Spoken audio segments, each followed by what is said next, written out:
there, I'm Morissa Schwartz, and I am here to talk to you about being a digital entrepreneur. Now, a lot of people don't know the term digital entrepreneur, and they think that they don't know what it is. Or I'll say to somebody, I'm a digital entrepreneur, and I'll get one of three responses. I'll either get, oh, that's nice, because they don't know what it is and they don't want to ask. I'll get an, oh, meaning, oh, she's unemployed. Or I get an, that's nice, similar to the first one, but a little more polite. And basically what all three of these responses are saying is, I don't know what being a digital entrepreneur means. But the truth is, you actually do. You probably know somebody's a digital entrepreneur, and you might even be one yourself, but you don't even call yourself one. Essentially, all that being a digital entrepreneur is working online. So I normally say I started being a digital entrepreneur when I was 16, when I started my freelance editing business. But the truth is, I've actually been a digital entrepreneur since I was 8 years old. I used to love the toys Mighty Beans.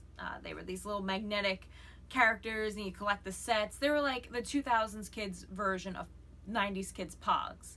And I loved them. And I wanted to collect the whole set, but I didn't have the allowance for that, and I thought, rather than buying all kinds of packages and stuff of them, let me sell them online and then buy the ones that I'm missing. So I sold a bunch of Mighty Beans online on eBay with the help of my father. And I didn't realize at the time, but selling on eBay, that was my first foray into digital entrepreneurship, because once I sold some Mighty Beans, then I wanted to sell DVDs, and I wanted to sell comic books. I started selling a bunch of stuff, and it was a small little business that I started at 8 years old. It was like my lemonade stand. I also had a lemonade stand at the time, so I had a brick and mortar, and I had an online business.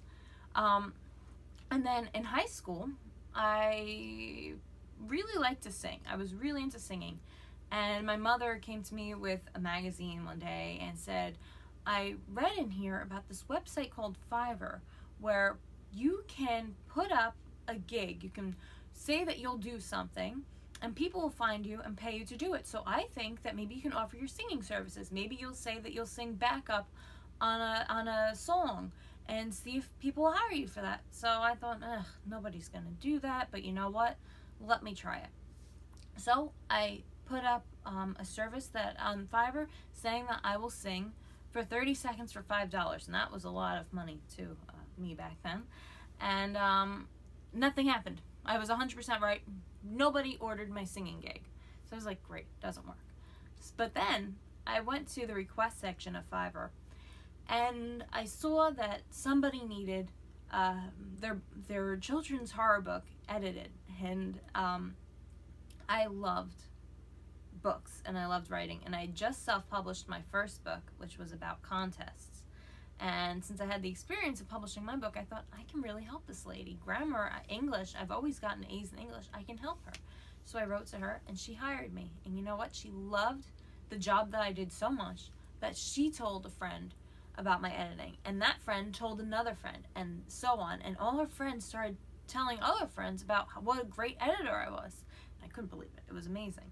And just like that, I started my own little online editing business. So when my friends were like working in the mall and doing things like that, waiting tables, I was working online. So I would sit in my room and just be editing books, and I was so happy. And I did that through college. And then in college, I wrote a book, and I was actually editing then for an actual mid-sized book publishing company. And I pitched them my book. I said, I wrote this book. I've been editing for you for a few months. Would you consider publishing my book? And I kind of got, yeah, sure. And then they said, actually, we really do like your book. We want to publish it. And they published my book. And being in college, so many of my peers said to me, like, how do you get a book published at such a young age? And I did not have a great answer for them. So I decided that rather than going, I don't know, I guess I'm just lucky, I would create a place for them to get their books published. And that was my next foray into digital entrepreneurship. I started my own publishing company called Gen Z Publishing. But the way Gen Z Publishing came about, actually, just goes to show you how plans do change. I was planning on going to NYU for grad school, and I was admitted.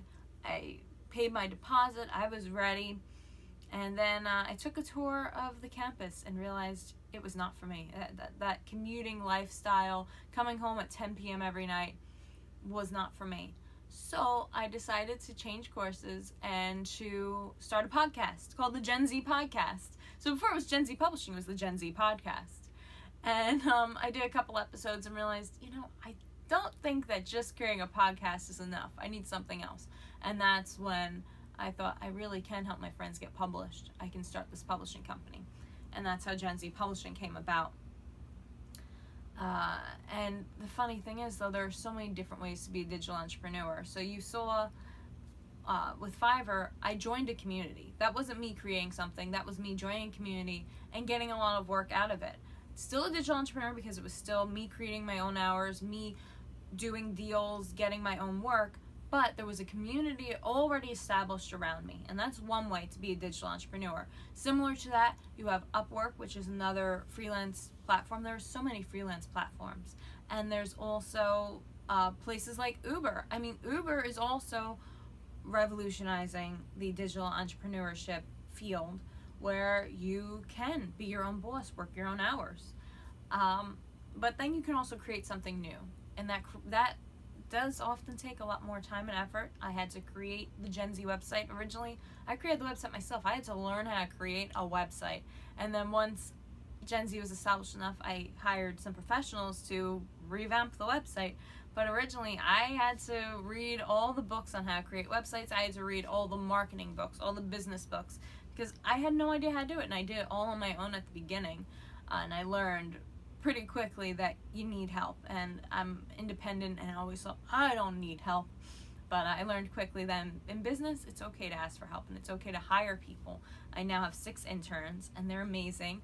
I have a team of people that help me with formatting, editing, beta reading, you name it, they're there for me, and it's amazing.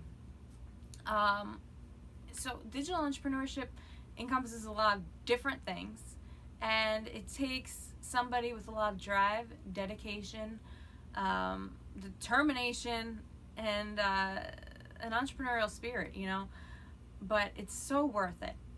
As long as you work hard, it's really, really worth it. I love being able to work from the beach. I bring my laptop to the beach. That's the beauty of being a digital entrepreneur. You don't have to go into an office 9 to 5 every day. You can create your own hours. So I'm a night owl. I'm up pretty early. This is early for me. I'll work until, say, 2 a.m., but then I'll wake up later. I'll go to the beach. I'll bring my laptop. I'll work on my laptop. It's great. I love being independent and being able to do my own thing and make people happy and make new connections. I work with people all around the world. Being a digital entrepreneur, you get to work with people around the world. I remember the first time I worked with somebody all the way in India. I got this message from a guy at like midnight. I'm like, why is he messaging me at midnight? And then I realized, well, over there it was in the afternoon. So I've quickly realized how different our time zones are. I mean, I'll get a message from somebody in Australia. We're 12 hours difference there. So it will be like 2 a.m. here and it'll be 2 p.m. there. And they're like, hey, what's up? So it's great. I've never been a huge traveler, but I feel like I've been all around the world just from talking to these people from all around the world every day and working with them. It's truly an experience like no other. So I highly recommend digital entrepreneurship.